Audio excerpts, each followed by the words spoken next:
তোমাদেরকে কেন সৃষ্টি করেছি জানো হে বান্দা? আমি আল্লাহ তাআলা তোমাদেরকে সৃষ্টি করেছি কেন? আল্লাহ তাআলা সূরাতুল জারিয়ার 56 নম্বর আয়াতে আল্লাহ তাআলা বলেন, ওয়ামা খালাকাতুল জিন্না ওয়াল ইনসা ইল্লা লিয়াবুদুন।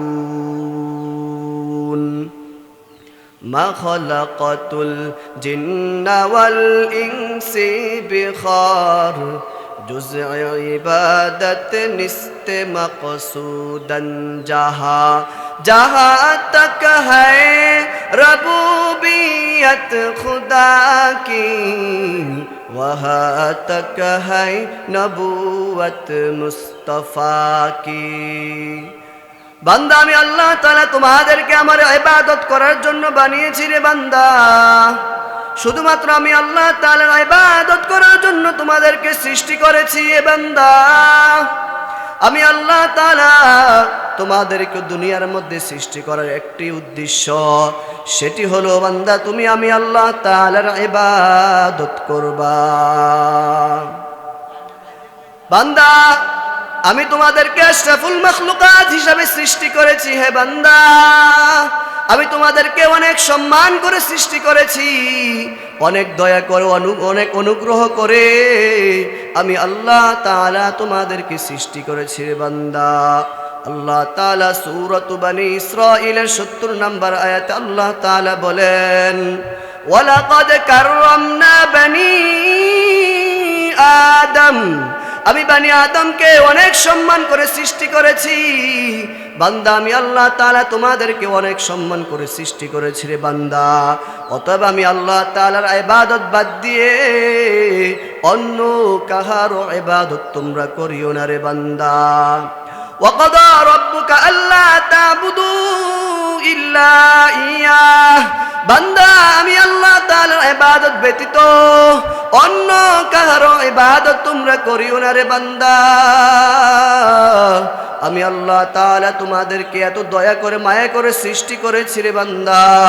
আমি আল্লাহ তাআলার ইবাদত বাদ দিয়ে অন্য কাহারও ইবাদত করার জন্য সৃষ্টি করি নাই। আমি আল্লাহ তাআলার ইবাদতের পর ২ নাম্বার হচ্ছে ওয়াবিল ওয়ালিদাইনি ইহসানা। আমি আল্লাহ তাআলার ইবাদত করার পর তোমাদের পিতামাতাদের তোমরা খেদমত করো রে বান্দা। ওয়াবিল ওয়ালিদাইনি ইহসানা, তোমাদের পিতামাতাদের তোমরা ইহসান করো, দয়া করো, অনুগ্রহ করো।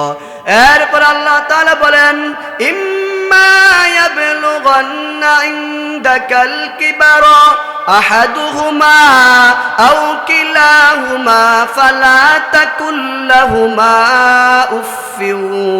তোমাদের পিতামাতা একজন অথবা উভয়জন যদি বার্ধক্যজনিত কারণে উপনীত হয়ে যায়, অর্থাৎ বৃদ্ধ হয়ে যায়, তখন তাদের সামনে তোমরা উফ শব্দটি উচ্চারণ করবা না। এরপর আল্লাহ তাআলা বলেন, ওয়ালা তানহারহুমা, এবং তাদের সাথে তোমরা ধমক দিয়ে কথা বলবা না, তাদেরকে তোমরা ধমক দিবা না রে বান্দা। এরপর আল্লাহ তাআলা বলেন, ওয়াকুল লাহুমা কাওলান কারীমা, আর যখন তোমরা তাদের সাথে কথা বলবা তখন তোমরা বিনয় হয়ে ভালোবাসার সাথে নম্রতার সাথে তোমরা তাদের সাথে কথা বলো। এরপর আয়াত আল্লাহ তাআলা বলেন, ওয়াকফিদ লাহুমা জানাহায যুল্লি মিনার রাহমাহ, আর যখন তোমরা তাদের সামনে দাঁড়াবে বিনয়ী হয়ে দাঁড়াবে, এমনভাবে দাঁড়াবে যারা তোমাদের দাঁড়ানোর কারণে তারা কষ্ট না পায়, এবং তোমাদের দুটো ঢানা তাদেরকে বিছিয়ে দেবে। এবং আমি আল্লাহ তাআলার কাছে বলবে, ওয়াকুর রব্বির রহমহুমা কামা রব্বায়ানি সগীরা। হে আমার পালনকর্তা, হে আমার পালনকর্তা, আপনি আমার পিতামাতাদের উপর রহম করুন, যেমনি ভাবে তারা আমাদেরকে শৈশবকালে লালন পালন করেছিল। এই আয়াতের মধ্যে আল্লাহ তাআলা তার ইবাদতের পর পিতামাতার খেদমত সম্পর্কে 6টি নির্দেশনা দিয়েছেন। এই আয়াতের মধ্যে আল্লাহ তাআলা তার ইবাদতের পর পিতা মাতাদের হক সম্পর্কে 6টি নির্দেশনা দিয়েছেন। 1 নাম্বার নির্দেশনা হলো ওয়াবিল ওয়ালিদাইনি ইহসানা, অর্থাৎ পিতা মাতাদের তোমরা ইহসান করো, দয়া করো, অনুগ্রহ করো। হে বান্দা, পিতা মাতাদের সাথে কখন ইহসান করা হবে, কখন অনুগ্রহ করা হবে, দয়া করা হবে? যখন তোমরা তোমাদের জন্য এবং তোমাদের ছেলে মেয়েদের জন্য এবং তোমাদের স্ত্রীদের জন্য যেই দামে যেরকম যত সুন্দর কাপড় চোপড় কিনো, তোমার মা বাবার জন্য ওই রকম সুন্দর এবং দামি সে কাপড় কিনে দিবা। তোমরা তোমাদের ছেলে মেয়েদেরকে এবং বিবিকে এবং নিজেরা যে সমস্ত সুন্দর সুন্দর মজার মজার খাবার খাও, তোমরা তোমাদের পিতা মাতাদেরকেও তা খাওয়াবা। যদি তোমরা খাওয়াও তাহলে ইহসান করা হবে, অনুগ্রহ করা হবে। তোমরা তোমাদের ছেলে মেয়েদেরকে এবং বিবি বাচ্চাদেরকে যদি মাঝে মাঝে ঘুরতে নিয়ে যাও, মা বাবাকেও সাথে করে নিয়ে যাবে রে বান্দা, তাহলে তোমার মা বাবার সাথে ইহসান করা হবে, দয়া করা হবে, অনুগ্রহ করা হবে।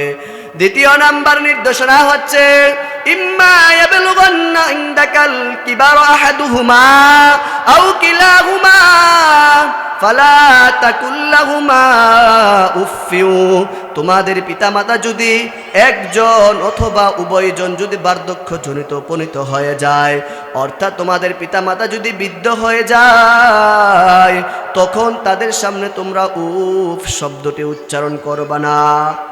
কেননা পিতামাতা যদি বার্ধক্যজনিত কারণে বৃদ্ধ হয়ে যায়, তখন তারা শিশুদের মতো আচরণ করে, শিশু বাচ্চাদের মতো তখন তারা আচরণ করে। তারা বেশি বেশি খেতে চায়, ঘুমাতে চায়, বেশি বেশি কথা বলতে চায় এবং বেশি বেশি উল্টাপাল্টা কাজ করতে চায়। এই জন্য তোমরা তাদের কোনো কারণে তোমরা তাদের যে কোনো কারণে যদি তোমরা কষ্ট পাও, কষ্ট পাওয়ার কারণে যদি তোমরা উফ শব্দটি উচ্চারণ করো, তাহলে আল্লাহ তাআলা তোমাদেরকে কখনো জান্নাত দেবেন না। কেননা আল্লাহ তাআলা পিতা মাতাদের সামনে উফ শব্দটি উচ্চারণ করা নিষেধ করেছেন। উফ শব্দটি তোমরা করতে পারবে না রে বান্দা। পিতা মাতাদের সামনে এমন ভাবে কথা বলবা, এমন ভাবে তারা যা বলতে চায় তা শুনবা, এমন ভাবে চলাফেরা করবা যে কারণে তারা উফ শব্দটি উচ্চারণ না করে। যদি উফ শব্দটি উচ্চারণ করে রে বান্দা, তাহলে তোমাদের জন্য জান্নাত হারাম হয়ে যাবে। এই আয়াতের 3 নাম্বার নির্দেশনা, 3 নাম্বার নির্দেশনা আল্লাহ তাআলা বলেন ওয়ালা তানহারহুমা। 3 নাম্বার নির্দেশনা হচ্ছে তোমরা তোমাদের পিতা মাতাদেরকে ধমক দিয়ে কথা বলবা না রে বান্দা। যদি তোমরা তোমাদের পিতা মাতাদেরকে ধমক দিয়ে কথা বলো, তাহলে তোমাদের জন্য জান্নাত হারাম হয়ে যাবে। পিতা মাতাদের সামনে ধমক দিয়ে কথা বলা যাবে না, পিতা মাতাদেরকে ধমক দিও যাবে না। আরে দুনিয়ার মধ্যে তো এমন কুলাঙ্গার সন্তান রয়েছে, পিতা মাতাদেরকে গালাগালি করে, গালিগালাজ করে। পিতা মাতাদেরকে এমন কুলাঙ্গার সন্তান রয়েছে, পিতা মাতাদের উপর হাত তোলে, আছে কিনা? অবশ্যই এই দুনিয়ার মধ্যে রয়েছে। পিতা মাতাদের উপর হাত তোলে, পিতা মাতাদের উপর বেত তোলে, পিতা মাতাদের উপরে বেত্রাঘাত করে রে বান্দা। এমন কুলাঙ্গার সন্তান এই দুনিয়ার জমিনে রয়েছে, পিতা মাতাদেরকে হত্যাও করে ফেলে। ওরে বান্দা, তোমরা তোমাদের পিতা মাতাদের সাথে ধমক দিয়ে কথা তো পারবাই না বলতে, তোমরা কিভাবে পারো গো পিতা মাতাদের সামনে তোমরা ধমক দিয়ে কথা বলতে? পিতা মাতাদের সামনে তোমরা কিভাবে গালিগালাজ করতে তোমরা কিভাবে পারো? পিতা মাতাদের সামনে তোমরা কিভাবে গালিগালাজ করতে পারো? কিভাবে পিতা মাতাদেরকে তোমরা প্রহার করতে পারো? কিভাবে তোমরা তোমাদের পিতা মাতাদেরকে হত্যা করতে পারো? কিছু টাকার জন্য, কিছু পয়সার জন্য পিতা মাতাদের উপর হাত তুলিও না রে বান্দা। পিতা মাতাদেরকে গালিগালাজ করো না রে বান্দা। যদি তোমরা তোমাদের পিতা মাতাদের সাথে গালিগালাজ করো, পিতা মাতাদের উপর হাত তুলো, বেত্রাঘাত করো, তোমাদের পিতামাতা যতদিন পর্যন্ত না মাফ না করবেন আল্লাহ তাআলা তোমাদেরকে কখনো মাফ করবে না। অতএব আল্লাহ তাআলা 3 নম্বর নির্দেশনা দিচ্ছেন, তোমরা তোমাদের পিতামাতাদেরকে ধমক দিতে পারবা না হে বান্দা। এই আয়াতের 4 নম্বর নির্দেশনা আল্লাহ তাআলা বলেন, ওয়াকুল লাহুমা কাওলান কারীমা। 4 নম্বর নির্দেশনা হচ্ছে, যখন তোমরা তোমাদের পিতামাতাদের সামনে কথা বলবে, পিতামাতাদের সাথে কথা বলবে, এমনভাবে কথা বলবে যে তারা যেন তোমাদের কথার কারণে কোনো কষ্ট না পায়। খুব নম্রতা এবং ভদ্রতার সাথে কথা বলবে, খুব নম্রতা ভদ্রতার সাথে কথা বলবে রে বান্দা। এমন কথা বলবা না যার কারণে পিতামাতা কষ্ট পায়, এমন কথা বলবা না যার কারণে পিতামাতা রাগ করে থাকে। পিতামাতাকে কষ্ট দেওয়া যাবে না, এমন কথা তোমরা বলবা না যে তারা এই কথাটি শুনলে কষ্ট পাবে, তোমরা এই কথাটি উচ্চারণ করবা না। তারা কি বলতে চায় তোমরা শুনো, তারা কি দেখতে চায়, কি করতে চায়, কি খেতে চায়, তোমরা মন দিয়ে শুনো। তোমাদের যদি বুঝে আসে করো, আর যদি বুঝে না আসে তোমরা তারপরও পিতামাতাদেরকে ধমক দিও না, পিতামাতাদেরকে গালিগালাজ করো না, পিতামাতাদের সাথে সুন্দরভাবে কথা বলো। এমন ব্যবহার করবা না রে বান্দা যে ব্যবহারের কারণে পিতামাতা কষ্ট পায়। আর যদি পিতামাতা অন্তরের মধ্যে কষ্ট পায় তাহলে আল্লাহ তাআলা কোনোদিনও তোমাদেরকে ক্ষমা করবে না। এই আয়াতের 5 নম্বর নির্দেশনা হচ্ছে, এরপরে আয়াত আল্লাহ তাআলা বলেন, ওয়াগফির লাহুমা জানাহায যুল্লি মিনার রাহমা। আর যখন তোমরা তোমাদের পিতামাতাদের সামনে দাঁড়াবে এমনভাবে নত হয়ে দাঁড়াবে যেন তোমরা তাদের সামনে এমনভাবে দাঁড়াবে যেন তারা বেয়াদবি মনে না করে। তোমাদের দুটো ডানা তাদের সামনে বিছিয়ে দাও। তারা কি খেতে চায়, তারা কোথায় যেতে চায়, তারা কি করতে চায়, কি বলতে চায়, মনোযোগ সহকারে শোনো রে বান্দা। যদি ইসলাম বিদ্বেষী কোনো কথা বলতে চায় তাহলে তুমি চুপ করে থাকো। নবীজি সাল্লাল্লাহু আলাইহি সাল্লাম বললেন, যদি পিতামাতা কাফের হয় তারপরও পিতামাতাকে কষ্ট দেওয়া যাবে না, পিতামাতার খেদমত করতে হবে। আর যদি পিতামাতা যদি ইসলাম বিদ্বেষী কোনো কথা না বলে তখন তোমরা এমনভাবে পালন করো তাদের কথাগুলো, এমনভাবে পালন করো যেমনি ভাবে মালিকের হুকুমগুলো তোমরা পালন করো। কেননা আল্লাহ তাআলা তার ইবাদতের পর পিতামাতার খেদমত করাকে ফরজ করেছেন। এই জন্য তোমাদের এটা মাথা রাখা উচিত যে যখন তোমরা তোমাদের পিতামাতাদের সামনে দাঁড়াবে এমনভাবে দাঁড়াবে যাতে তারা বেয়াদবি মনে না করে। এই আয়াতের 6 নম্বর নির্দেশনা কি? এই আয়াতের 6 নম্বর নির্দেশনা আল্লাহ তাআলা বলেন, ও বান্দা আমি আল্লাহ তাআলার কাছে তোমরা দোয়া করো 5 ওয়াক্ত নামাজের পর, এবং কি যখন ইচ্ছা হয় তখনই তোমরা আমার কাছে দোয়া করো। আল্লাহ তাআলা বলেন, ওয়াকুর রাব্বিরহামহুমা কামা রাব্বায়ানি সাগীরা। রব্বিরহামহুমা কামা রাব্বায়ানি সাগীরা। হে আমার পালনকর্তা, আপনি আমার পিতামাতাদের উপর রহম করুন যেমনি ভাবে তারা আমাদেরকে শৈশবকালে লালন পালন করেছে। ওরে বান্দা, জানো কি তোমার পিতামাতা তোমাদেরকে কিভাবে আমাদেরকে কিভাবে শৈশবকালে লালন পালন করেছে রে বান্দা? কত কষ্ট করে পিতামাতা আমাদেরকে লালন পালন করেছেন, যার কোনো ভাষা নাই, জবাব নাই, কোনো তুলনা নাই। ওই পিতামাতার সর্বদাই ওই পিতামাতার কাছে দোয়া করবে, যারা দুনিয়ার মধ্যে বেঁচে আছে তাদের নেক হায়াত এবং সুস্থতা কামনা করবে, আর যারা দুনিয়া থেকে চলে গেছে তাদের জন্য দোয়া করবে, ওয়াকুর রাব্বিরহামহুমা কামা রাব্বায়ানি সাগীরা। হে আমার পালনকর্তা, আপনি আমার পিতা মাতাদের উপর রহম করুন, যেমনি ভাবে তারা আমাদেরকে শৈশবকালে লালন পালন করেছিল। নবীজি সাল্লাল্লাহু আলাইহি ওয়াসাল্লাম কে হযরত আব্দুল্লাহ রাদিয়াল্লাহু তাআলা আনহু প্রশ্ন করলেন। বুখারী শরীফের 5970 নম্বর হাদিসের মধ্যে উল্লেখ রয়েছে, নবীজি সাল্লাল্লাহু আলাইহি সাল্লাম বললেন, ও আব্দুল্লাহ, তোমরা এক নম্বরে আল্লাহ তাআলার ইবাদত করবা। নবীজি সাল্লাল্লাহু আলাইহি সাল্লামকে প্রশ্ন করলেন, আইয়ুল আমালি আহাব্বু ইলাল্লাহি আযজা ওয়া জাল, ওগো আল্লাহর রাসূল, আল্লাহ তাআলার নিকট সবচেয়ে প্রিয় আমল কোনটি? নবীজি সাল্লাল্লাহু আলাইহি ওয়াসাল্লাম বললেন, ক্বালাস সালাতু আলা ওয়াক্তিহা, ওয়াক্ত মতো নামাজ আদায় করা, সময় মতো নামাজ আদায় করা। হযরত আব্দুল্লাহ রাদিয়াল্লাহু তাআলা আনহু আবারও জিজ্ঞেস করলেন, ও নবী, তারপর কোনটি? কুলতু সুম্মা আইয়ুন, তারপর কোনটি? নবীজি সাল্লাল্লাহু আলাইহি ওয়াসাল্লাম বললেন, ক্বালা সুম্মা বিররুল ওয়ালিদাইন, 2 নাম্বার হচ্ছে তোমাদের পিতামাতাদের খেদমত করা।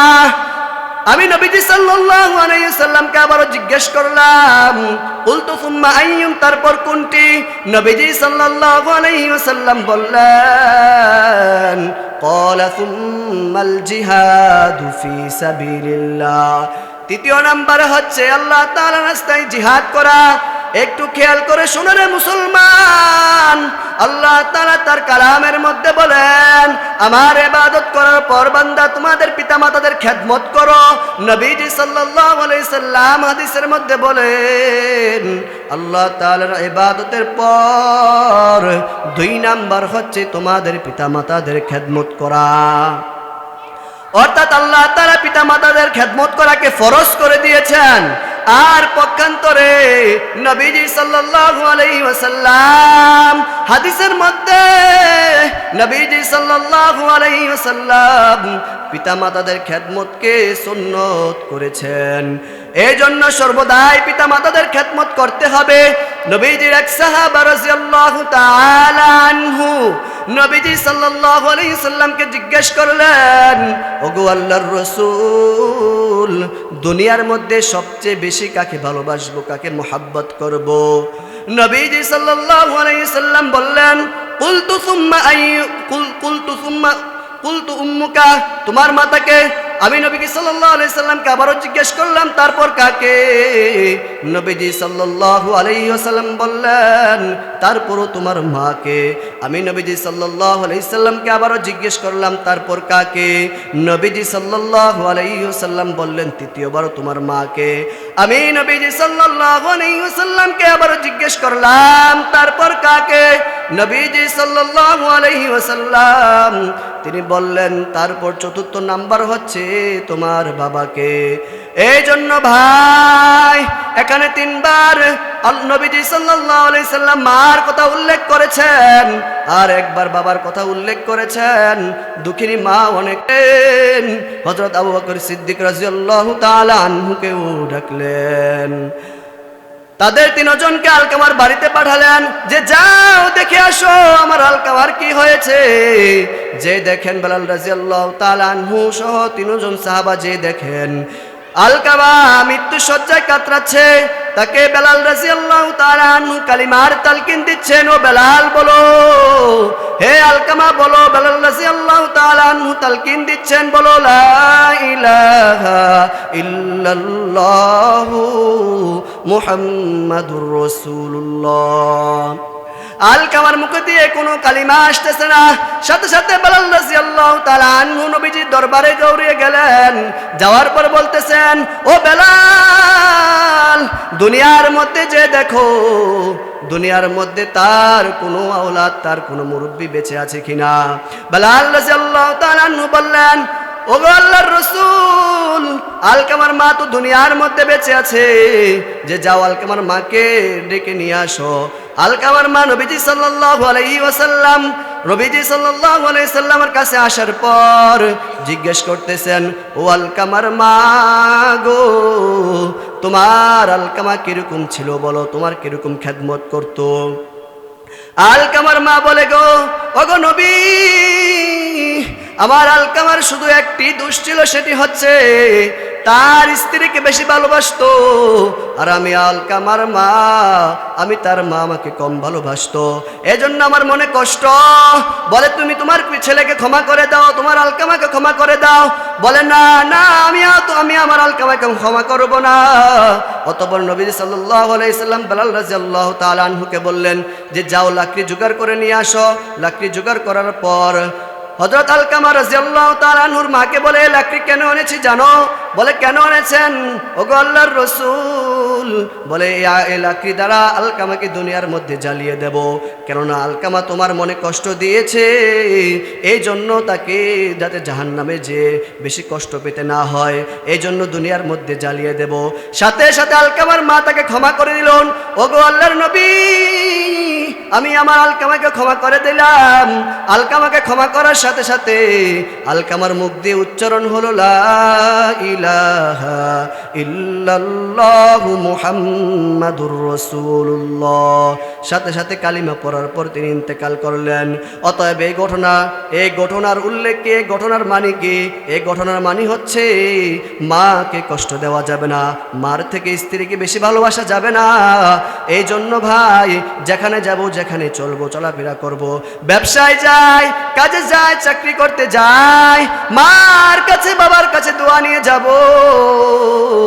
যদি মা বাবার কাছে দোয়া নিয়ে যায়, তাহলে আমাদের ব্যবসার মধ্যে, চাকরির মধ্যে উন্নতি হবে। মায়ের দোয়া লাও হে মুমিন, মায়ের দোয়া লাও, মায়ের দোয়া লাও হে যুবক, মায়ের দোয়া লাও, মায়ের দোয়া লাও হে যুবক, মায়ের দোয়া লাও, মায়ের দোয়া লাও হে মুমিন, মায়ের দোয়া লাও। নিজে নিজে মনে করো টাকায় আমি হইলাম বড়, বাস্তবে না বুঝে তুমি করো না যে ফাও, বাস্তবে না বুঝে তুমি করো না যে ফাও। মায়ের দোয়া লাও হে মুমিন, মায়ের দোয়া লাও, মায়ের দোয়া লাও হে যুবক, মায়ের দোয়া লাও। এই জন্য সবার কাছে অনুরোধ হলো, মায়ের দোয়া নিয়ে দুনিয়া থেকে বিদায় নেব, মায়ের দোয়া নিয়ে দুনিয়া থেকে বিদায় নেব। যদি মায়ের দোয়া নিয়ে দুনিয়া থেকে বিদায় না নেই, তাহলে কখনো আল্লাহ তাআলা আমাদেরকে কখনো ক্ষমা করবেন না। এই জন্য মায়ের দোয়া নিয়ে দুনিয়া থেকে বিদায় নিতে হবে। মায়ের দোয়া নিয়ে যদি দুনিয়া থেকে বিদায় না নেই, তাহলে কোনোদিনও আল্লাহ তাআলা জান্নাত দিবে না। এজন্য সর্বদাই মায়ের দোয়া নেওয়ার চেষ্টা করব ইনশাআল্লাহ। আল্লাহ তাআলা মা বাবাকে যেন কষ্ট না দেই, মা বাবাকে যেন সর্বদাই আদর করতে পারি, আপ্যায়ন করতে পারি, সেই তৌফিক দান করুন। সকলে বলে আমিন। ওয়া আখির দাওয়ানা আলহামদুলিল্লাহি রাব্বিল আলামিন।